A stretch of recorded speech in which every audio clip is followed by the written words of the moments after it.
Hoy vamos a hablar de algo que afecta a muchas personas, en mayor o menor medida, de una manera más crónica o más puntual. Vamos a hablar de distinguir entre acidez, gastritis y úlceras en el estómago. Y yo incluso pensaba que el reflujo y la acidez de estómago eran cosas diferentes. Y estaba comentándome hace un momentito el doctor que más o menos es lo mismo. Bueno, prácticamente podemos decir que es lo mismo. La acidez es la forma coloquial de llamarlo, pero bueno, el reflujo gastroesofágico, es decir, el que asciende desde el estómago hacia la parte superior de nuestro esófago, y esas molestias que nos produce es que lo que nosotros identificamos como acidez, como malestar, como reflujo, como pesadez después de las comidas. Sí. Entonces, prácticamente se puede decir que estamos hablando de lo mismo, la forma coloquial de llamarlo y lo que sería la enfermedad o la patología en sí.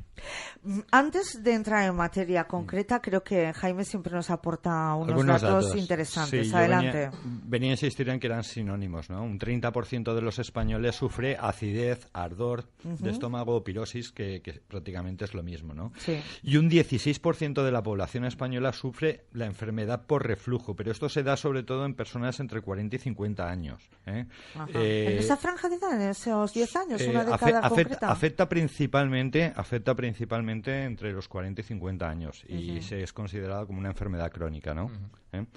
En cuanto a la gastritis crónica asociado al Helicobacter pylori, ahora me explicaréis qué es esto, porque yo me he quedado así como el emoticono del WhatsApp, con los ojos ojipláticos. Bueno, porque siempre hablamos de gastritis y sobre todo los que tenemos nanos pequeños y tal, confundimos las gastritis, pero me la ha contagiado el niño, esto es una gastritis que no tiene nada que ver, y hemos venido con la gastritis que acaba de comentar Javier, porque es la más frecuente y tiene una prevalencia muy muy alta entre las personas a partir de 40 años. Estamos hablando de una prevalencia entre el 60 y 70%, entre el 60 y 70% en los mayores de 40 años.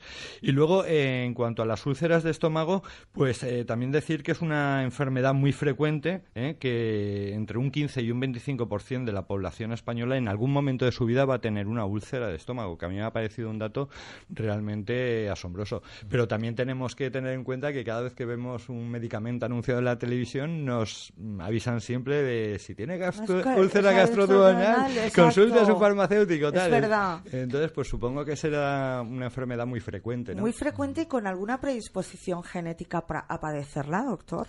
Bueno, realmente predisposición genética siempre puede haber asociada a cualquier enfermedad. No es el caso, esta enfermedad no es que sea el caso principal en cuanto a transmisión genética, pero sí que es verdad que hay gente que tiene predisposición a que por esa acidez, a cambiar, digamos, las células, el epitelio de la mucosa de nuestro esófago. Y eso, a la larga, producido por la acidez, puede desencadenar a patologías más importantes que el reflujo gastroesofágico, como posibles cambios en la mucosa llamado el esófago de Barrett, que puede posteriormente dar algunos casos de generar en procesos cancerosos.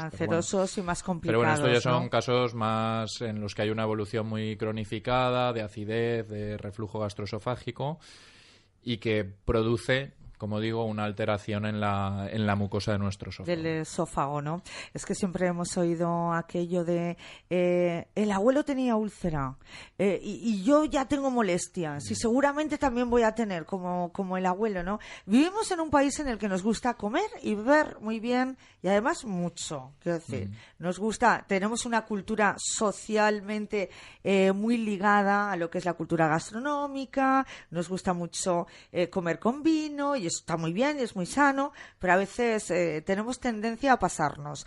El clima y nuestros productos invitan a ello y no es nada extraño que en nuestro círculo más cercano haya alguien que tenga estas